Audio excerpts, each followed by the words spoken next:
Kilongo TV. Kilongo TV. Bon s'abonner. Ebele. Mikolo, solingi o s'abonner. Obetika point. Kilongo TV. Kilongo TV. Bobetobe bokotobe na YouTube. Bobetobe Kilongo TV. Po Kilongo TV. Bokomona maijane. Oh Kilongo TV.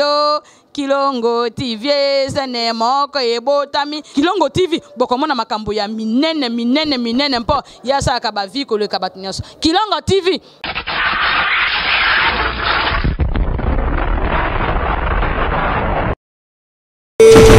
La foi, 7e édition.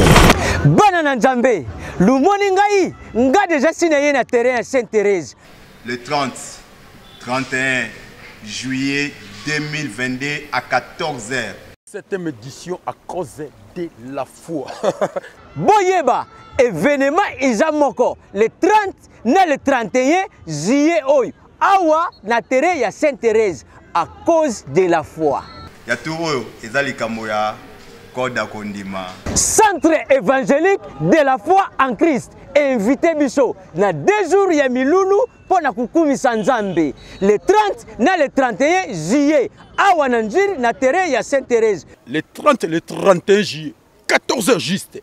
La tour théâtrale Les Bons Samaritains, et le monde église CFC, 7e édition et à cause de la foi.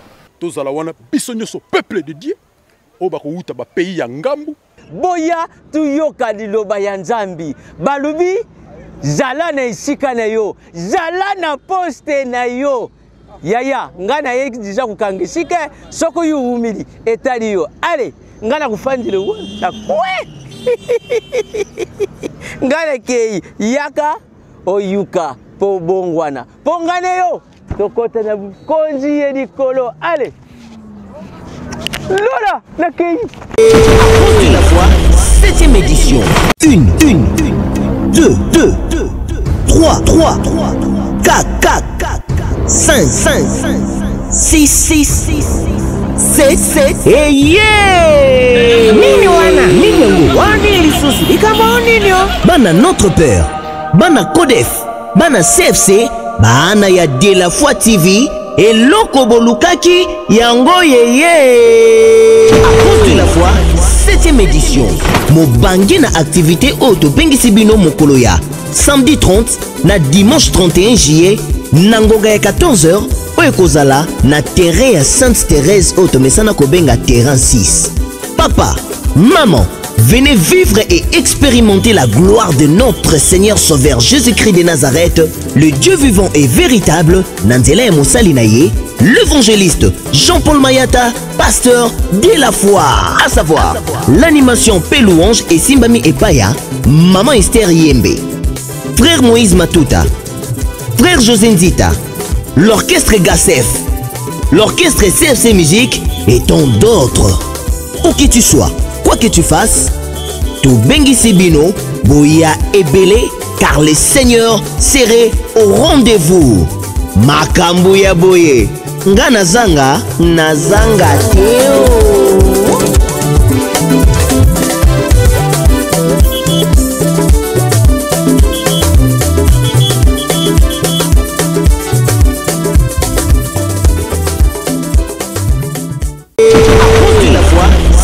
Édition. À cause de la foi. À cause de la foi. Likambuya code de la foi. À cause de la foi. À cause de la foi, 7e édition. Le 30, le 31 juillet 2022, na terrain à Sainte-Thérèse. Campagne d'évangélisation à cause de la foi. Ne manquez pas, venez nombreux. Na beng sibino famille libota mubimba, na beng sibino ba famille sa belle vie TV, bozanga te boya ko expérimenter. Likambuya code de la foi. Hein, kondima. Tout le monde a un belé pasteur de la foi côté ya biso lolenge mosusu no ateate. Tout à cause de la foi, yambaloyo ngai na kozala po na kokolisa foi nanga. À partir de 14h, Tozaya Mobimba, on vient pour louer le Seigneur, venez nombreux. Na beng sibino famille bota mobimba, na beng sibino ba fan nyos à Belle Vie TV, bozanga te boya ko expérimenter. Biso nyos tokutana na terre à Sainte-Thérèse du 30 au 31 juillet na 14h. To benga ba pagano ba comme ba Christo avec l'homme de Dieu, le pasteur Jean-Paul Mayata, l'homme de la foi. Venez nombreux. Bozanga te na beng sibiso ebele makas. Papa yaki déjà ti. Babi Europe bazu mafuta. Congo pe a tozeli pe mafuta ngoya essayer. Tokuta les 30 na les 31. To beng sibino ebele na terrain à Sainte-Thérèse. Bozanga te le 30, le 31 à cause de la foi. Yo va ina ndako. Ovandi pona nini? Yeba yango ke après cette vie, il y a une autre vie. C'est la vie éternelle. Tobi na Kabo. Kakabo. À cause de la foi, 7e édition. À cause de la foi, 7e édition.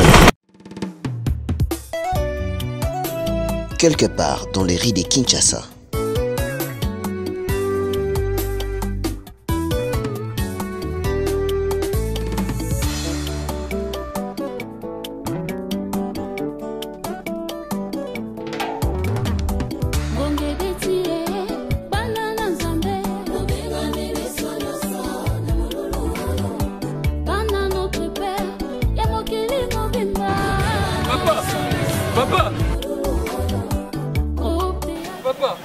Papa, oh, tu comme ni yango Rabi, oh, nini yango zo kulanda ngamba. Nini yango ni comme nini awa papa.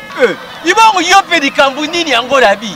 Yo lingina rate. Oh papa, ça nini papa. Oh bibi na ndaku. Oh laki batuteli. Papa zo bisanga, tomoni papa na mna Sainte-Thérèse. Tomoni papa na mna Sainte-Thérèse kuna na njili. Ikambo nini. Rabi, omoni ya turoyu nakoki kuratete. Na rataki 6e édition, na rataki 5e édition, na rataki 4e édition, oh il touza na 7e édition à cause de la foi. À cause de la foi, 7e édition. Bon papa, yo mo bimina ndaku. Ozana mwasi na bana, ale olaki eloko te. Ale comme nako fana na Sainte-Thérèse. Ale comme ndaku na bango ba milandila ngasi na ye. Na 7e édition, yiba yango. Nazaku ngakutu nazaku bengisa na batu bazalaka na putu na batu bazalaka na ba province na batu bazalaka na Afrique bango nyonso na 7e édition oya cause de la foi awa na terre ya Sainte-Thérèse iponi église te onga na sambila kaisika intel onga na sambila kaisika intel à cause de la foi ezaku sangisa ba mangomba nyonso mutu nyonso oya zana pusa ya kuyuka para. Hein? Para. Nini? Para. Papa. Awa, bana mpoazo beta bale. Podium ezate, instrument ezate. Siko yo ye oyo tongo oyo. Oyo tongo oyo ko fanda awa. Eko banda nini? À cause de la foi ya Touroy, ezali mikolo mibale. 2 jours. Ezali le 30 juillet, na le 31 juillet. Awa na terre ya Sainte-Thérèse. Papa yo moko papa. Le 30, na le 31. Comment lelo yeko sala nini awa? Lelo yeko luka nini? Rabi, o ilekaki na rataki. 7e édition na yeko mikangiri sika. Soki mawele yo akulanda. Soki bandeku yo akulanda. Bango balanda ngai. Papa. Fanda déjà. Papa, toi tu es nanda. Tutala muyembi. Tutala muyembi ne biso à cause de la foi. À cause de la foi. À cause de la foi. Papedi. Ngai sina mizwili sika. Na kuzonga lisusu te na zadi awa. Mais vous bandez l'autre. On a hivi. Mengana mikangiri sika. À cause de la foi. Papa nangai. Sikoyo. Toluki na ndawa zo mona te ne ba isa ba mona ke awa. Nani mama Rita mtayebisinga. Otomoni papa na mino na Sainte-Thérèse. Aya walobio à cause de la foi amiyeli. Oh, bon miyela ti le 30. Ye endinga. Oh, tika na mikangiri sika. Na rataki 6e édition na 5e édition. Na 7e édition oyo. Nazadiao na kukenzete bana notre père bakukuta ngao bakuta yo oza protocole na bengi sikutu eza lozali mwasi yendumba yaka mukolo wana lubiko lelo ezali ezali ozali momelidiamba na momelidiamba kubuka nete yaka bongo bakuluna bango nyonso ngale bengisi bato nyonso yo mtu koma bengisa bato izala basoda yo mtu koma bengisa bato izala basoda tukubondela pe pona mbuka na biso na ba FARDC tout le monde papa tout le monde expliquez nanu yes c'est la 7e édition esili papa Tundiata ya ediga ngana sepeli na évangélisation eza mpona bato nyonso na sepeli papa mokolo lokola yo oyebi mpenza mpona koévangélize lelo na sepeli nango d'abord yango wana oyebi chiffre 7 yango so yaka chiffre nini chiffre 7 ezalaka suka ye semaine oyebi na ote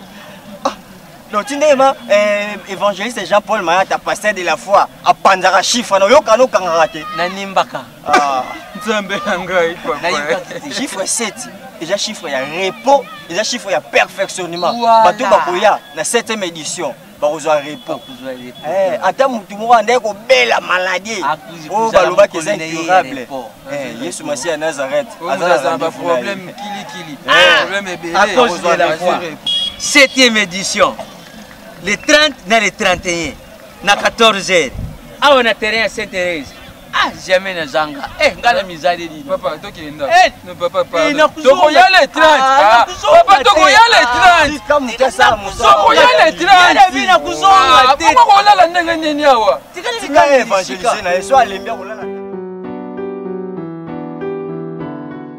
Apôtres de la foi, 7e édition. Apôtres de la foi, 7e édition.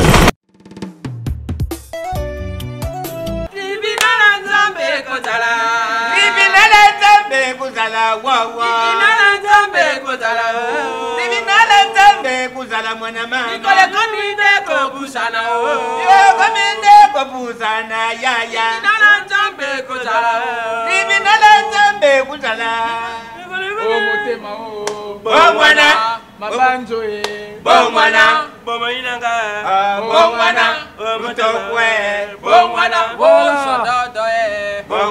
Voilà, un mode tournage avec le tribunal. Oui. Donc, tribunal la mokili ekoleka te ekoleka te. Ekoleka. Est-ce que tribunal la nzambe ekoleka? Ekoleka te. Voilà, un mode tribunal. Rendez-vous spécial avec à cause de la foi. À cause de la foi. OK. Le 30 juillet. Le 31 juillet. Na terrain Sainte-Thérèse. Yokozanga. Avec l'artiste Nabino, il y a le tribunal. Tosanini. Tokozala. Bisope le tribunal. Tokozala avec pasteur Jean-Paul Mayata de la foi. À cause de la foi. Les 30, na les 31 juillet, Oyo, Bissonyoso, Tokozala, na terrain Sainte-Thérèse. Bon, interprète nani?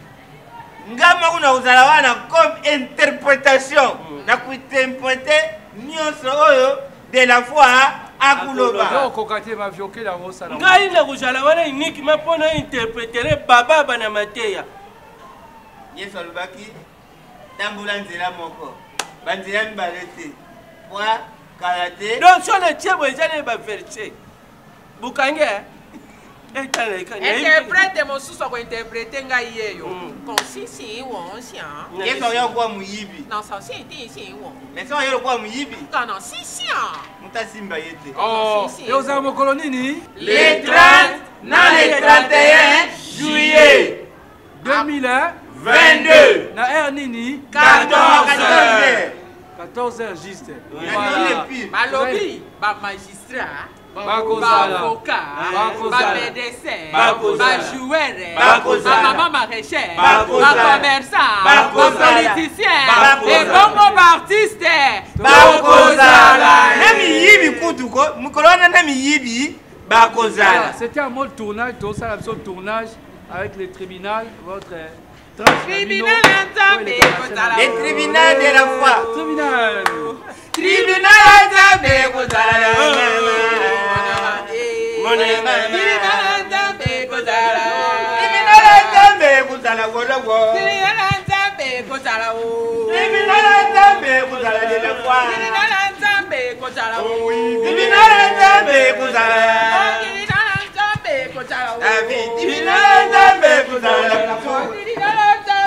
Oh David, oh Chakala, oh Elombe, oh Masubwe, oh Bodo, oh Chatula, Avidelwe, oh Mlombe gauche, oh Sade, oh Chakala, oh Masai. Oh, Esobe, oh, Saisaya, Bongo Mosekae, Kalunga, Veduze, Mario Tongo, Baba Mongita, oh, Esobe. Apôtre de la foi, 7e édition. Apôtre de la foi, 7e édition. Eh bien, DNSM à cause de la foi, 7e édition à Sainte-Thérèse, le 30 le 31 juillet. Tous allons de frère Guy. Vous avez la Bible, Josué. Frère Josué. Josué Gingombe. Ok. Ah, boni papa. Kitoko. Babi les 30. Jésus-Christ Nazareth. Nzamba solo pe abomo. Babi les 30 na les 31 juillet campagne d'évangélisation. Ezaya Koinda. Satan asala eloko te. Nyoso nzambe nde asala yango. Tokomona pole na maloba kobima na mosali ya nzambe. Epesa biso ba stratégie biso nyonso tokende ko palanganisa sango ya nzambe toya na banza na ba âme baya kotonda na ecclesia nde mosala nzambe atindela biso na nzela ya pasteur Jean-Paul Mayata. Venez, vous serez aussi comme nous. Amen. Comme nous. Ezali kamba code ya kondima. On a dress code kondima kaka. Kondima kaka. La foi est une ferme assurance des choses qu'on espère. Une démonstration des salles qu'on ne voit pas. Amen. Voilà. Okozawana. Ah, papa, nga na bengisi bela batu boye ba mona ngate. Ah, nakondima na yo les 30. Kaka we. Merci beaucoup. Toko ba reportage na biso les 30 les 31 et ali kamba code ya kondima. Na 14 ans. Toko zanga te. Tojali. Apôtre de la foi, 7e édition. Eh bien voilà, DNSM nous toko baka na interview na biso. Toza na biso Belle-Vie Kandi, la star. Maman Belle-Vie, bonjour. Bonjour Papa Rabi Mazinga. Ça va par la grâce de Dieu. Tozo beta lisolo ya code ya kondima, veut dire à cause de la foi 7e édition, cette fois-ci na terrain Sainte-Thérèse le 30 na le 31 juillet, ya on toyena retour na awa. Osoyo ki sango nango. Makasi. Bon. Déjà dans un athée. Les 30 ou les 31. Les 30, les 31, je ne manquerai jamais. Babezali kamba code ya kondima. Ezali kamba code ya kondima. Bon. Donc yo ya kana kondima non. Amen. C'est fini, le reste nzambe mtansa. Yemo wa samsana. Jésus-Christ Nazareth, le Dieu vivant et véritable, et aussi bana kini nini, aussi bana notre Père nini par rapport à la campagne d'évangélisation à cause de la foi. Oui, bana notre Père, peuple de Dieu, famille nyonso balinga Belle-Vie et surtout famille Libota, rendez-vous les amoko, code des amoko, et ça à cause de la foi. Il y a kaka na kondima nao. Le reste c'est quand nzambasa. Comme il samate, quand c'est compliqué té, yo ya kaka na kondima nao. Pour le reste c'est quand nzambasa. Donc boya ebele bozangate. Voilà. Les 30, les 31 juillet. Les 30, les 31 juillet. Je ne manquerai jamais. Ok. Tokumi sankolo longo et ça bien. Oui, Bible, bisika mibale misato basanga na kombo na naza. Donc biso jour on a toza déjà ebele makasi koleka. Sko nguya nzambe zaneni. Souka. À travers son serviteur, le pasteur Jean-Paul Mayata, l'homme de la foi. Voilà. Évangéliste international de nos bengi mikolo. Donc nous serons là et je pense que vous qui maman Belle-Vie na bengisi bino nyonso. Na bato bazali banda so boza capacité on a ofuta billet. Pour yaka à cause de la foi. Venez. Amen. Venez. Bana notre Père Boya, aux en France, na Suisse, na Belgique, partout en Australie, en Autriche, Boya Mukoloana, les 30, les 31 juillet, tout comme ça. Yesu Massia Nazareth, Nzamba Solo, Père Abomoy. Babi, Ezali Kamba Code, Yakondima. Si ton Dieu est mort, essaye le mien. Jésus-Christ Nazareth, le Dieu vivant et véritable. Merci Maman Belle-Vie. Merci beaucoup Papa Rabi Mavinga. Merci de continuer avec mon boulot. Allez-y, vous continuez ça. On a bien continué d'interview. Mon artiste est belé pour expliquer tout ça et longo. Ezali Kamba Code. Merci Code Kondima. Apôtre de la foi, 7e likambo kondima tozana mwana lemba solo mwana lemba Tongo makasi. Tongo vraiment. Il y a très tôt le matin. Badi à cause de la foi 7e édition la Sainte-Thérèse. C'est samedi 30 na dimanche 31 juillet. Na terre à Sainte-Thérèse. Mwana lemba ska ozalawana. Na ozalawana na ndenge moko ya blague te parce qu'il faut na mimape batu. Oyana batu. Na oyana batu blague te. Mon papa pasteur de la foi aza mutu moko boye rien que kolobane kaka Satan a loura ici ka okende. Parce que Nzamba ça il a puissamment. Voilà vraiment la vérité. Ça c'est vrai. Papa qui libanda yaki, tozarana papa. Banda qui on kuna bat ba moins lobo Nzambe na France na Orléans na Paris. Code de la foi. Code ya kondima. Code ya kondima. Ça likambo code ya kondima. Code ya kondima. Babi code ya téléphone te. Code de verrouillage peut-être. Code ya kondima. Ça dit foi na yo. Ndeko sala ke no ngomba we déplacer ko makuna na kondima na yo ndeko sala ke no célibat na yo kweya na kondima na yo ndeko sala ke no baye oyo babuka na makolo batambola na kondima na yo ndeko sala ke no maladi ozaki na ngwesa nini esila donc code de la foi thème yango na je pense à cause de la foi campagne d'évangélisation à cause de la foi vraiment websi bana lemba nyonso baya non seulement lemba monde entier okozwa pas vio katso yeti bakoya na mama Nzambe basala na oh, to futa bambo to kene bisengo ya mokili na ba Brazza na ba Pointe Noire na ba Paris ka pona sepelisa nzoto surtout Dubaï ba mama Dubaï ba papa Dubaï bo kenda ke bele Dubaï wana bo keka ko sepelisa nzoto a sukoza mama Nzambe ba mama Nzambe basara na ngo blague te oyo kenda ko luka ya mokili siko Nzamba le kinyoso tous alors le 30 na le 31 juillet à cause de la foi code kondima Zangi mabe te mabe te na ozanga te na ozanga te so na zangi aloko ya problème na ozala wana na ina kiti na nga na vandi na zweli pe bandeko na nga mususu bakiti po na minute wana ezala loué na oboya makambo na oyaka na oyo nga na uti na opale kaka boy mais ayombe eza likambo ya code ya kondima 7e édition à cause de la foi ye moko le prêtre nga na bengaki prêtre parce que hormis makambo ya pasteur aza collègue na biso musala artiste mais siko to solo na bonzambe tanga komaka na bonzambe alataka makambo mususu wana tata biso nyonso ba artiste to koyoka to fungoli matoi parce que koloba papa soka lobi satana azalaka poussé par l'esprit, ils ont parlé de la part du Seigneur. Na part en colo. Na part en colo blague te. Balobi yeso fungoli munoko moto ndezo bima. Bino mo boye bit. Na na besoin jour ngo batu ba kata nda muno ba tia na ba TikTok. To kata to tia na ba statut. Wana louange. Blague te. Ozobina. Tokobina. Kaka boy. Rabi. Fini moi na lemba donc le 30 le 31 juillet voilà. Muto zanga te. Sainte-Thérèse. Code Kondima à cause de la foi. Pasteur Jean-Paul Mayata. Ezalika. Ya code ya Kondima. Code ya Kondima. Tokobina kaka boy. À cause de la foi, 7e édition. À cause de la foi, 7e édition. Bona Yesu tokolala wai. Yesu tokolala wai. Bana notre père. Bana CFC. Bino nyonso. Tubengisi bino. Partout dans le monde Sikabuza, Moutoua Zangate, na milulu il y a 2 jours, le 30 na le 31 juillet, Nangonga ya 14 awa na terrain ya Sainte-Thérèse, Nandili, la cause de la foi 7e édition. Sokuzangi orate ngai kutu pona Yesu nakolala pona Yesu nakolala nakulala tuku nakulala loya Sokuzangi italiwe nga tontosu ici na kamati ici kananga ale yope le 30, le 31. Le 30, le 31 juillet.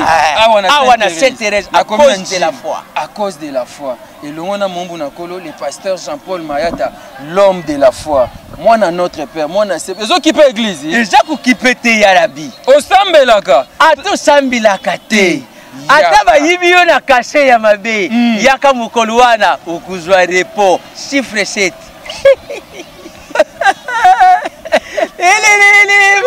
Yesu nakolala we. Yesu nakolala.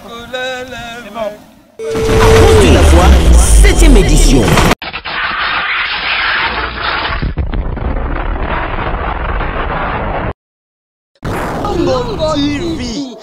na Kilongo TV. Bon s'abonner. Ebele. Mikolo, solingi o s'abonner. Obetika point. Kilongo TV. Kilongo TV. Bobeto be bokoto be na YouTube, bobeto be Kilongo TV. Po Kilongo TV. Boko mona maijane. Oh Kilongo TV oh. Kilongo TV sene moko ebotami. Kilongo TV boko mona makambo ya minene mpo yasa akaba viko le kabatinyaso. Kilongo TV.